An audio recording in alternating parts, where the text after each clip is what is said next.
Assalamualaikum warahmatullahi wabarakatuh. Perkenalkan, nama saya Raden Nurul Wulandari dengan NIM A1B020304. Di sini saya akan mempresentasikan mengenai desain industri. Di sini indikator yang akan saya bahas yaitu ada definisi, dasar hukum, cara pelindungan, serta cara pendaftarannya. Baiklah, yang pertama yaitu definisi dari desain industri. Desain industri adalah suatu kreasi tentang bentuk, konfigurasi atau komposisi, garis atau warna atau garis dan warna atau gabungan daripadanya yang berbentuk 3 dimensi atau 2 dimensi yang memberikan kesan estetis dan dapat diwujudkan dalam pola 3 dimensi atau 2 dimensi serta dapat dipakai untuk menghasilkan suatu produk, barang, komoditas industri atau kerajinan tangan. Contoh dari desain industri itu sendiri, yang pertama yaitu ada furniture, yang dimana ada lemari, meja, serta kursi. Yang kedua yaitu ada otomotif, yang dimana ada motor, mobil. Dan yang ketiga yaitu ada elektronik, dimana ada laptop, TV, handphone, dan lain sebagainya. Contoh dari desain industri itu sendiri, yang pertama yaitu ada furniture, yang dimana ada lemari, meja, serta kursi. Yang kedua yaitu ada otomotif, yang dimana ada motor, mobil. Dan yang ketiga yaitu ada elektronik, dimana ada laptop, TV, handphone, dan lain sebagainya. Kemudian berikutnya yaitu ada dasar hukum dari desain industri itu sendiri. Yang pertama, desain industri itu diatur dalam Undang-Undang Nomor 31 pada tahun 2000 tentang hal-hal mengenai desain industri, mulai dari definisi, contoh, dan lain sebagainya. Dalam undang-undang tersebut juga menjelaskan bahwa seseorang atau beberapa orang yang menghasilkan desain sendiri disebut sebagai pendesain. Kemudian juga terdapat pada Peraturan Perundang-undangan Nomor 1 Tahun 2005 tentang pelaksanaan Undang-Undang Nomor 31 pada tahun 2000 tentang desain industri pada Peraturan Perundang-undangan Nomor 1 Ayat 5. Cara perlindungan desain industri.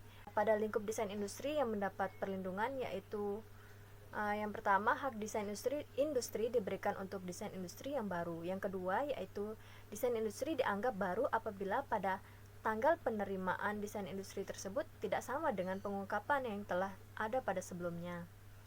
Kemudian yang ketiga yaitu pengungkapan sebelumnya sebagaimana dimaksud dalam ayat 2 adalah pengungkapan desain industri yang sebelum.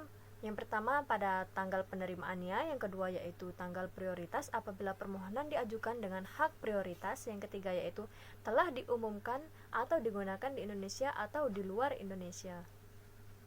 Jangka waktu perlindungan desain industri yaitu yang pertama, perlindungan terhadap hak desain industri diberikan untuk jangka waktu 10 tahun terhitung sejak tanggal penerimaan.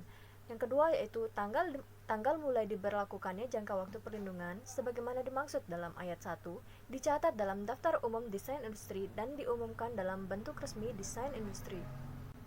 Cara pendaftarannya yaitu syarat formal permohonan desain industri itu sendiri yaitu yang pertama, pemohon diwajibkan untuk membuat pernyataan secara tertulis guna permintaan pendaftaran tersebut.